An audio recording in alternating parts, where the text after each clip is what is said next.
یا ایھا الناس قد جاءتکم موعظۃ من ربکم وشفاء لما فی الصدور، وہ ہدن اور وہ ہدایت ہے، انفرادی زندگی کے لیے بھی ہدایت ہے، اجتماعی زندگی کے لیے بھی ہدایت ہے۔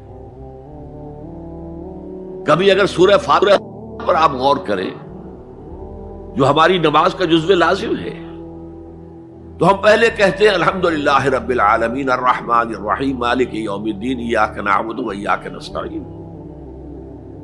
یہ ہدایت تو ہمیں پہلے ہی ملی ہوئی ہے۔ پھر جو ہم کہتے ہیں اہدنا الصراط المستقیم، اللہ کو ہم نے پہچان لیا، اسے رب العالمین مان لیا، اسے رحمان مان لیا، اسے رحیم مان لیا، اسے روز جزا کا حاکم مطلق مان لیا، تو اب کون سی ہدایت رہ گئی؟ ہدایت تو آ گئی۔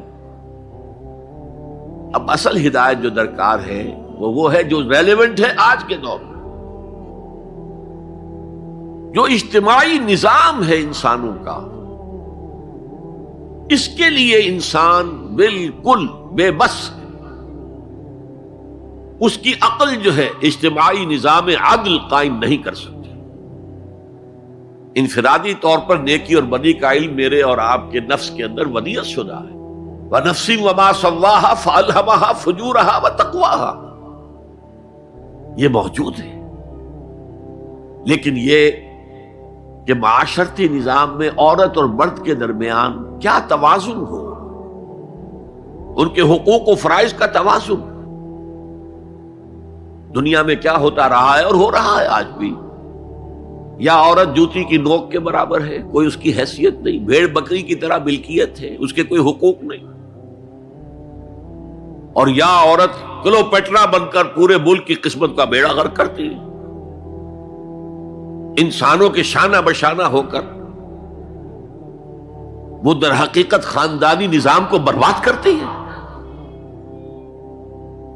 ان دونوں کے درمیان توازن کیسے قائم کیا جائے؟ اب آپ سوچئے، تجزیہ کیجئے۔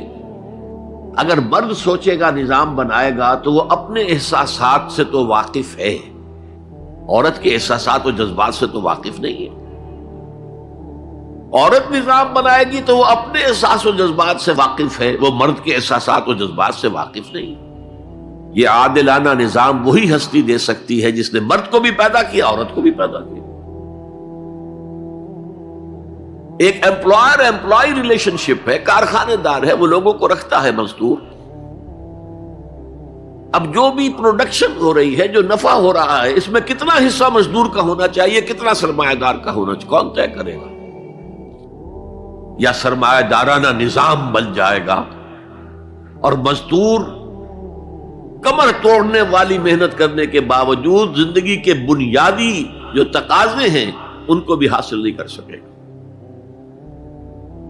میں نے آپ کے ممبئی شہر میں جو اس وقت دیکھا ہے، یہ جو چھوٹے چھوٹے خانے بنے ہوئے کبوتروں کے سے جن میں انسان رہ رہے ہیں اور پوری زندگی ان میں گزارتے ہیں، یہ انسان، جبکہ اونچے اونچے محل موجود ہیں، بڑی بڑی عمارتیں موجود ہیں، ایکڑوں پر پھیلی ہوئی کوٹھیاں موجود ہیں، یہ ہے ننگا کیپٹلسٹک نظام، ننگا عریاں۔ اسی کا رد عمل تھا جو کمیونزم کی شکل میں ظاہر ہوا، ایکویلٹی ہونی چاہیے، لیکن اس کمیونزم نے شکل اختیار کر لی ون پارٹی ڈکٹیٹرشپ۔ تمہیں کوئی حق حاصل نہیں ہے، نہ کچھ کہہ سکتے ہو، نہ تنقید کر سکتے ہو، نہ رائٹ آف ایسوسیشن ہے، نہ right of expression of opinion ہے، بس کام کرو، تنخواہ لو، روٹی کھاؤ، اللہ اللہ خیر سلام۔ یہی وجہ ہے کہ وہ نظام بھی مر گیا۔ اسی طریقے سے کسی بھی نظام میں اگرچہ حاکم مطلق تو اللہ ہے، پھر بھی کوئی نظام آپ بنائیں گے تو کچھ حکام ہوں گے، اولو الامر ہوں گے۔ خلافت راشدہ میں بھی تھے نا، امیر المومنین تھے، اولو الامر تھے۔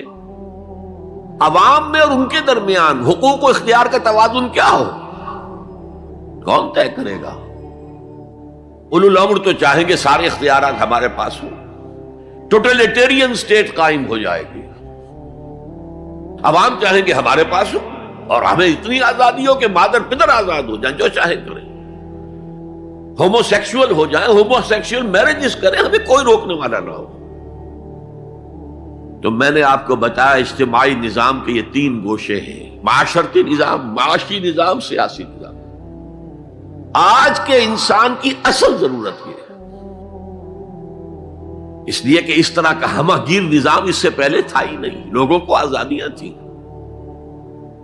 آج آپ کا پورا تعلیمی نظام بھی اسی نظام کے تحت ہے۔ آپ کہاں لے جائیں گے اپنے بچوں کو؟ آپ ان کے حوالے کر کے اپنے ہاتھ دھو لیتے ہیں۔ You wash your hands of your children. وہ نظام جو چاہے گا بنا دے گا ان کو۔ گلا تو گھونٹ دیا اہل مدرسہ نے تیرا، کہاں سے آئے صدا لا الہ الا اللہ؟ کیا کریں گے؟ انہیں کہیں کسی تہخانے میں تو بند نہیں کر سکتے۔ آپ اپنے گھر میں ٹیلی ویژن نہیں لائیں گے، وہ جا کر دکان پہ دیکھیں گے۔ جب تک نظام درست نہ ہو، اور نظام کی ہدایت ہے جو قرآن نے دی ہے اصل، ورنہ اخلاقیات کا معاملہ میں آپ سے عرض کر دوں کہ یہ تو نوع انسانی کی مشترک میراث ہے۔ سچ بولنا اچھا ہے، جھوٹ بولنا برا ہے، کون نہیں جانتا؟ کیا ہندو نہیں جانتا؟ کیا بدھ مت کا پیرو نہیں جانتا؟ وعدہ کرنا اچھا ہے، وعدہ خلافی بری ہے، کون نہیں جانتا؟ عیسائی نہیں جانتا، یہودی نہیں جانتا، سب جانتا۔ بیسک ہیومن مورالٹی تو ہمارے اندر ہے، جیسا کہ میں نے آیت آپ کو سنائی، وَنَفْسٍ وَمَا سَوَّاهَا فَأَلْهَمَهَا فُجُورَهَا وَتَقْوَاهَا۔ انسان کا نفس جو اللہ نے پوری طرح تیار کر دیا، نوک پلک سنوار دی، اور اس میں نیکی اور بدی کی تمیز ودیت کر دی۔ لہذا اصل ہدایت ہے آج جس کی ضرورت ہے وہ اجتماعی نظام۔ 2 منٹ اور لے لوں آپ کے۔ 300 سال سے انسان اسی اجتماعی عدل کی تلاش میں ادھر سے ادھر ٹھوکریں کھا رہا ہے۔ کوئی 250 برس سے زیادہ ہو گئے ہیں۔ فرانس میں انقلاب آیا، کیوں آیا؟ یہ بادشاہت، جیبانی ادارت۔ بادشاہ کون ہے؟ وہ بھی انسان ہے، ہم بھی انسان ہیں۔ اسے کیا حق ہے کہ وہ حکومت کرے؟ لہذا انقلاب آیا، سخت خونی انقلاب آیا، لوگوں نے چاہا کہ عدل ہو، لہذا فرینچ ریولوشن آیا۔ لیکن چونکہ وہ ریولوشن یک طرفہ تھا، صرف سیاسی نظام بدلا، معاشی نظام نہیں بدلا، سود موجود رہا، لہذا اس کے بعد کیپٹلزم کی لعنت مسلط ہو گئی۔ پہلے لارڈز اینڈ بیرنز اور بڑے بڑے زمیندار اور جاگیردار سروں پر مسلط تھے، اور اب کارخانے دار اور کیپٹلسٹ مسلط ہو گئے۔ آج کی جمہوریت کیا ہے؟ دس از دی ڈکٹیٹرشپ آف دی کیپٹلسٹ۔ یہ تو اصل میں کیپٹلزم ہے، کیپٹلسٹ کی ڈکٹیٹرشپ ہے جو اس وقت ہو رہی ہے۔ اچھا، اس سے نجات پانے کے لیے چھلانگ لگائی دوسری طرف کمیونزم، تو وہ میں آپ کو بتا چکا ہوں، وہاں انفرادی آزادی ختم ہو گئی، اب وہ بھی مر گیا۔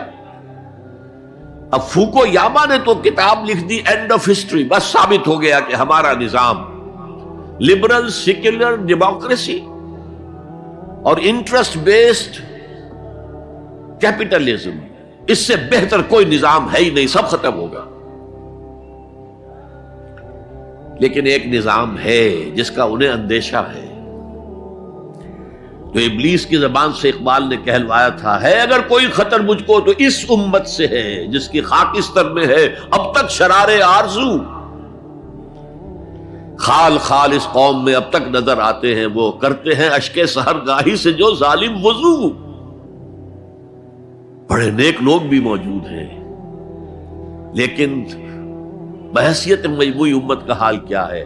جانتا ہوں میں یہ امت حامل قرآن نہیں، جانتا ہوں میں یہ امت حامل قرآن نہیں ہے، وہی سرمایہ داری بندہ مومن کا دین۔ جانتا ہوں میں کہ مشرق کی اندھیری رات میں بے ید بیضا ہے پیران حرم کی آستین، پیر ہیں، مرشد ہیں، ان کی آستینوں میں ید بیضا نہیں ہے، حضرت موسیٰ والا۔ بہرحال فوکو یاما کی نفی کی پھر بعد میں، اور کتاب لکھی گئی کلیش آف سیویلائزیشنز، تہذیبوں کا ٹکراؤ ابھی آئے گا۔ تو میں اس سے زیادہ اس ایشو پر نہیں جانا چاہتا. ہدایت، انفرادی ہدایت بھی قرآن میں ہے، اور سب سے بڑھ کر اجتماعی ہدایت جس کی آج کے انسان کو سب سے زیادہ ضرورت ہے، the system of social justice, جو صرف اللہ دے سکتا ہے. اس لیے کہ کارخانے دار بھی اسی کی مخلوق ہے اور مزدور بھی اسی کی مخلوق ہے. جو اولو الامر ہے وہ بھی اسی کے پیدا کرنا ہے، اور جو عوام ہے وہ بھی اسی کے پیدا کرنا ہے. مرد بھی اسی کا پیدا کرنا ہے، عورت بھی اس کی پیدا کرنا ہے. جیسے ایک حدیث میں آتا ہے الخلق عیال اللہ، تمام مخلوق اللہ کے کلبے کے مالک ہے. وہ عدل دے گا، وہ سوشل جسٹس دے گا، وہ توازن دے گا آپ کو معاشرتی نظام میں، معاشی نظام میں، سیاسی نظام میں. اس کا نتیجہ چوتھا جو نکلے گا رحمت للمومنین، اب وہ رحمت ہوگی آخرت. جیسے حضور نے فرمایا الزہراوین نام دیا سورہ بقرہ کو اور سورہ آل عمران کو. الزہراوین، زہرا کہتے ہیں بہت تابناک حضرت فاطمہ زہرا رضی اللہ تعالی عنہ. الزہراوین یہ دو بدلیوں کی صورت میں میدان حشر میں ظاہر ہوں گی.